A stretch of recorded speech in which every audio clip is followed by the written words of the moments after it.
ఆ ఎమోషన్ కొరవడింది -1 ఓకేనా. దాని తర్వాత వచ్చేసి కథ అడ్డం తిరిగేది ఎక్కడ అంటే తల్లి క్యారెక్టర్ వల్ల కథ అడ్డం తిరుగుతుంది. ఆ ఎమోషన్ కొరవడింది -2. అండ్ ఇంకో విషయం ఏంటంటే మన బొడ్డు పైన యాపిల్ రాఘవేంద్రరావు గారు వేసింది. ఇప్పుడు ఈ మధ్య శంకర్ కూడా వేస్తున్నారు, జనాల మీద వేసేస్తున్నాడు. సో ఇది 2 పాయింట్స్ కదా. ఇక్కడ పార్ట్ 1లో మీరు గమనించాల్సిన విషయం ఏంటంటే ఎక్కడ కూడా భారతీయుడు ఎమోషనల్గా అంటే జనాలు తిరస్కరిస్తారు అనేది ఎక్కడ ఎక్స్పెక్ట్ చేసలేకుంటాడు. సో ఎక్స్పెక్ట్ చేస్తున్నారు, సో ఐ విల్ కమ్ అంటాడు. దాని తర్వాత ఎప్పుడైతే తిరస్కరణకు గురవుతాడో గో బ్యాక్ ఇండియన్ అని అంటాడో అక్కడ జరిగే సిచ్యువేషను, అక్కడ జరిగే ఎమోషన్ క్యారీ చేయడం వల్ల సినిమాకి కొద్దిగా ప్లస్ పాయింట్ అయింది. నేను చెప్పిన నెగిటివ్ అన్నీ పక్కకి వెళ్ళిపోయినాయి. ఆ ఒక్క సీన్ ఏది కమల్ హాసన్కి గో బ్యాక్ అనే సీన్ ఒకటి. అండ్ ఇంకో విషయం ఎలక్ట్రిక్ బైసికల్ పైన వెళ్తాడు, అది ఎన్ని హవర్స్ కిలోమీటర్స్ వస్తుంది చెప్పాలా, ఆయన వెళ్ళిపోతానే ఉంటాడు ఛార్జింగ్ వేసుకొని, అది చెప్పాలా కదా మాకు కూడా క్లారిటీకి ఇచ్చేటప్పుడు. సో ఈ విధంగా అండి సినిమా మీరు. అండ్ ఇంకో విషయం సేనాపతి క్యారెక్టర్ అనేటువంటిది ఎటువంటి ప్రభావం చూపదు. ఇట్స్ జస్ట్ వాళ్ళు ఒక ఎరా వాడారు. సేనాపతి క్యారెక్టర్ అనేటువంటిది పార్ట్ 3లో ఉంది. కనీసం సిద్ధార్థ్ ఒక గ్లిజరిన్ అన్న పెట్టుకుంటే కంటికి కన్నీళ్ళు వచ్చేది, ఆ ఎమోషన్ పండేది, ఆ సీన్ పండేది. అది కొరవదు. నాకు ఫస్ట్ టైం సిద్ధార్థ్ పైన కోపం వచ్చింది. చిత్తప్ప సినిమా చూసిన తర్వాత అరే సూపర్ అనుకున్నా, కానీ ఆ ఎమోషన్ క్యారీ చేయగా అమ్మా అమ్మా అమ్మా కాదు కదా, ఆ మెయిన్ అదే సీన్. సో దానివల్లనే కదా. ఇంకోటి మెంటల్గా ప్రిపేర్ చేయాలి ఏదైనా సరే. మన భారతీయుడు 2 బ్యాక్డ్రాప్ ఇదే. ఒక అవినీతి పోరాటం చేసేటప్పుడు ఫ్యామిలీకి జరిగే పర్యవసానాన్ని మీరు తట్టుకోవాలి, అప్పుడైతే మీరు రండి అని చెప్పింటే ఇంకా బాగుండేది. సో ఇంకో విషయం ఏంటంటే ఈయన చైనాకి ఎక్కడికి వెళ్ళిపోతాడు, అది ఎందుకు వెళ్ళిపోయాడు అనేది ఒకటి చూపించలేదు. కానీ వచ్చేటప్పుడు ఏం చేశాడు అని అంటే ఒక మంచి డైలాగ్ చెప్పి వచ్చాడు. ఎప్పుడైతే శరీరానికి మెడిసిన్ అవసరం అవుతుందో అప్పుడే ఇవ్వాలి అని చెప్పేసి వస్తాడు. ఇది క్లారిటీ. కానీ ఎందుకు పోయాడు అనేది క్లారిటీ ఇలా. సో మనం ఇంటి నుంచి మొక్కని పీకేయాలి అనేటువంటిది ఒక డైలాగ్ ఉంటుంది. సో ఇది నార్మల్ డైలాగ్, యువతకు నచ్చేలా, మీరు అన్నట్టు యువతకు నచ్చేలానే చెప్పారు. అండ్ ఓవరాల్గా ఏంటంటే సినిమా ఒక 24 hours నడిస్తే కానీ మనం చెప్పండి, ఓకేనా. అండ్ ఇక్కడ తెలివిగా ఆలోచించిన విషయం ఏంటంటే సినిమా ఆయన ఏమనుకున్నాడో నాకు తెలీదు, పార్ట్ 3 ట్రైలర్ వదిలాడు.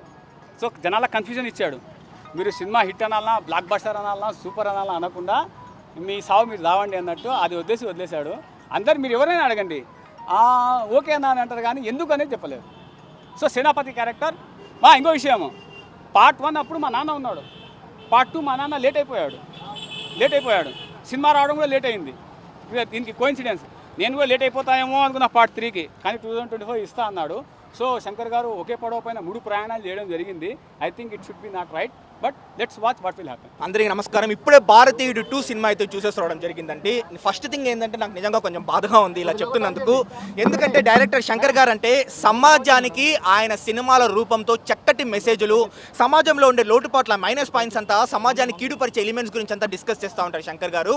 అలాంటి శంకర్ గారి సినిమా గురించి నెగిటివ్గా చెప్తా ఉన్నందుకు నాకు కొంచెం బాధగా ఉంది. బట్ మనం రివ్యూ జెన్యూన్గా చెప్పుకోవాలి కాబట్టి చెప్పాలన్నమాట. ఇంకా మూవీ విషయానికి వస్తే నిజంగా నేనైతే డిసప్పాయింటెడ్.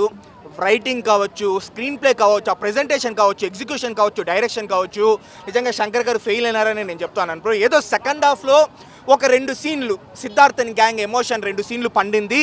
అండ్ మూవీ తర్వాత భారతీయుడు 3 ట్రైలర్ కట్ వదిలినారనమాట. ఆ 3 బాగుందంటే బ్రో సినిమాలో వచ్చేసి రిమైనింగ్ అంతా కూడా నిజంగా స్క్రీన్ ప్లే ఎగ్జిక్యూషన్ అంతా నాకు పూర్ అని అనిపించింది. అండ్ ముఖ్యంగా గెటప్స్ అంటే ఇప్పుడు 1996లో 28 years బ్యాక్ ఉండే సినిమాలో ఆ గెటప్ చూస్తే మనకి ఇప్పటికీ గూస్ బంప్స్ అనమాట. కానీ ఇప్పుడు ఆ గెటప్ చూస్తే అంటే కామిక్గా నాకు అనిపించింది. ముఖ్యంగా ఇంట్రడక్షన్ అప్పుడు ఆ లాంగ్ హెయిర్తో వచ్చే గెటప్స్ కావచ్చు, అదర్ గెటప్స్ కావచ్చు, కామెడీగా ఉన్నదనమాట మనకు చూసేటప్పుడు అంతా కూడా. అండ్ మెయిన్గా ఏంటంటే ఇప్పుడు లైన్ అయితే బాగానే ఉంది, మంచి లైన్ అనమాట శంకర్ గారి సినిమాలో లైన్ ఇది. ఏంటంటే కరప్షన్ చేసేవాళ్ళు తల్లిదండ్రులైనా సరే, లేకపోతే సిస్టర్స్ అయినా, బంధువులైనా, లేకపోతే ఫ్రెండ్స్ అయినా ఎవరైనా సరే పట్టించండి. ఎందుకంటే వాళ్ళు అక్రమంగా సంపాదించిండే డబ్బులతో తింటే మనకు అరగదు, వాళ్ళు అన్యాయంగా సంపాదించిండే డబ్బులతో మనకు దర్జాలు వద్దు అని చెప్తారనమాట. సో లైన్ అయితే బాగానే ఉంది, అలాగే పట్టిస్తారు. కానీ బట్ ఎగ్జిక్యూషన్, ప్రజెంటేషన్ అవుట్డేటెడ్గా ఉన్నదనమాట మూవీ చాలా వరకు. సో నా పాయింట్ ఆఫ్ వ్యూలో ఏంటంటే మూవీ అనేది నేను నిజంగా డిసప్పాయింట్ అయినాను. ఏదో సెకండ్ హాఫ్లో ఒక 2-3 సీన్లు బాగానే ఉంటుంది అంతేకాని రిమైనింగ్ అంతా big disappointment. And Anirudh music కూడా ఈసారి, నేను అనిరుద్ధ్ గారికి పెద్ద ఫ్యాన్ అనమాట. సో అలాంటిది ఆ కమ్బ్యాక్ కాకుండా రిమైనింగ్ 2 సాంగ్లు కూడా కావచ్చు, బీజిఎం కూడా కావచ్చు, సాంగ్స్ ఏం బాగాలేవు. ఒక్క సాంగ్ బాగానే ఉందండి, ఆ కంబ్యాక్ ఇండియన్ బాగానే ఉంది. అది తప్ప రిమైనింగ్ 2 సాంగ్స్ కావచ్చు, బీజిఎం కూడా పెద్దగా ఇంప్రెస్ చేయలేదన్నమాట. సో ఓవరాల్గా చెప్పాలంటే ఒక డిసప్పాయింట్మెంట్. నేనైతే డిసప్పాయింట్ అయినాను మూవీ. గో బ్యాక్ ఇండియన్ గురించి చెప్తే బాగుంటుంది కదా, మూవీలో స్పాయిలర్ మనం చెప్పేసినట్లుంటుంది క్లైమాక్స్లో మెయిన్ కాబట్టి. క్లైమాక్స్ ఈ అమ్మాయి చెప్పినట్టు గో బ్యాక్ ఇండియన్ అనేది కూడా అది జనాలు ఎంతవరకు యాక్సెప్ట్ చేస్తారో తెలియదు. ఎందుకంటే ఉన్నారు, బట్ లెస్ దాన్ 10 సెకండ్సే కదా. మీరు మూవీ చూస్తున్నారు కాబట్టి మీకు అర్థమవుతుంది. సో రకుల్ ప్రీత్ సింగ్ కూడా ఉంది, బట్ ఆ అమ్మాయి రోల్ ఒక 15 మినిట్స్ కంటే ఎక్కువ లేదనమాట. అండ్ భారతీయుడు 3లో కాజల్ అగర్వాల్ ఉండబోతా ఉందని ట్రైలర్ కట్లో మనకు చెప్తున్నారు. అది వచ్చేసి ఓవరాల్గా ఏంటంటే కమల్ హాసన్ గారి యాక్టింగ్ని మనం తప్పులు పట్టలేమన్నమాట. అలాంటి లోకనాయకుడు యాక్టర్ కూడా ఆ డిఫరెంట్ గెటప్స్తో మనకు బోర్ కొట్టించినారు. అంటే గెటప్స్ ఫెయిల్యూర్ అది. అండ్ యాక్టింగ్ బాగున్నప్పటికీ మూవీ కొంచెం లాగ్ ఎక్కువ ఉండడం వల్ల నాకైతే బిలో యావరేజ్ అని నాకు అనిపించింది.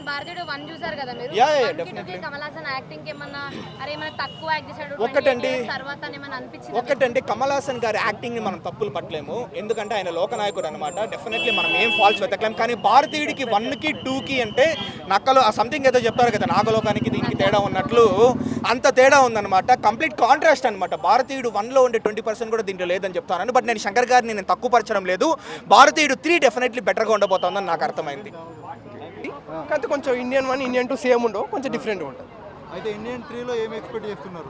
ఇండియన్ 3లో మళ్ళీ అప్పటి కమల్ హాసన్ ఏమైనా బ్యాక్ స్టోరీ ఉంటుందని నేను ఎక్స్పెక్ట్ చేస్తున్నాను. అంటే ఏం చూపించలే అదే అని నేను అనుకుంటున్నాను. ఇండియన్ 2లో హైలైట్ ఏంటి బ్రో? హైలైట్స్ ఏంటి? హైలైట్స్ అంటే కాన్సెప్ట్ అన్న, కాన్సెప్టే కొంచెం కొత్త వేలో తీశాడు.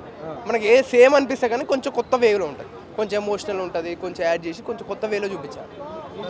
కలెక్షన్స్ ఎక్కడ వరకు వెళ్తాయి అనుకుంటున్నారు? కలెక్షన్స్ మీద నాకు పెద్ద అవగాహన లేదు. అంటే ఎలా ఉంది బ్రో? మ్యూజిక్ అంతగా ఏం లేదన్న, భారతీయ మ్యూజిక్ బాగుంది. 2 మ్యూజిక్ అయితే అంతగా ఏం అనిపించలేదు. ఏమన్నా ఉన్నాయా? సాంగ్స్ 2 సాంగ్స్ ఉన్నాయి కానీ ఆ 2 సాంగ్స్ అంతగా ఏం అనిపించలే. ఓకే, జస్ట్ కరప్షన్ గురించి ఉందా? కరప్షన్ గురించి బేసిక్ కాన్సెప్ట్ అదే ఉంటుంది కాబట్టి దాన్ని కొంచెం కొత్త వేలో చూపించారు అంతే. కమ్బ్యాక్ టు ఇండియా అంటున్నారు మరి, కమ్బ్యాక్ టు ఇండియా అనేది మళ్ళీ రావాలి అనేది దాని గురించి ఉంటుంది మూవీ. బాగుంటుంది సినిమా. ఓకే, హైలైట్స్ ఏం లేదన్న. హైలైట్స్ కొంచెం క్లైమాక్స్ ఫైట్ ఒకటి, చేజింగ్ కొంచెం హైలైట్ అనిపిస్తుంది. ఇంకా సినిమా యాజ్ యూజువల్. సిద్ధార్థ్ యాక్టింగ్ మంచి, కీ రోల్ బాగా ప్లే చేశారన్న, మంచిగా ఉంది సినిమా. Siddharth acting. Rakul Preet Singh cameo role తను కూడా బాగానే చేసింది. బ్రహ్మానందం కూడా షార్ట్ అండ్ స్వీట్ ఇట్లా వచ్చేదో మంచిగా అనిపించింది. సాంగ్స్ ఏం అంతగా లేవన్న. లేదు ఫెయిల్ ఏం కాదు, సినిమా బాగుంది, కాకపోతే కొంచెం స్లో అనిపించింది. ఓకే, మరి ఫెయిల్ అని ఏం చెప్పాలి. కమల్ హాసన్ యాక్టింగ్ మంచిగా చేశారు అని కొంచెం ఇక్కడ స్లోగా అనిపించింది. ఆ ఎమోషన్స్ వర్కౌట్ అయినాయి నాకైతే. ఓకే, ఎమోషన్స్ పరంగా మంచిగా, గెటర్స్ బాగానే ఉన్నాయి. మర్మకళ టెక్నిక్స్ అన్నారు, ఏమైనా ఉన్నాయా? మర్మకళ టెక్నిక్స్ అదే మన భారతీయులో చూసే ఉంటాం, అవే టెక్నిక్స్ ఇక్కడ కొంచెం అంతే, కొంచెం డిఫరెంట్గా ఉంటుంది, కొంచెం డిఫరెంట్గా చూపిస్తారు టెక్నిక్స్ ఉన్నాయి. డిఫరెంట్ స్టోరీ అంటే కొంచెం డిఫరెంట్ కాన్సెప్ట్స్ ఏమో కానీ దాన్ని డిఫరెంట్గా చూపించారు శంకర్ గారు. కల్కి తోటి సంబంధం లేదన్న, కల్కే భారతీయ అంత ఏం లేదు. ఓకే, సినిమా మాత్రం చూడొచ్చు.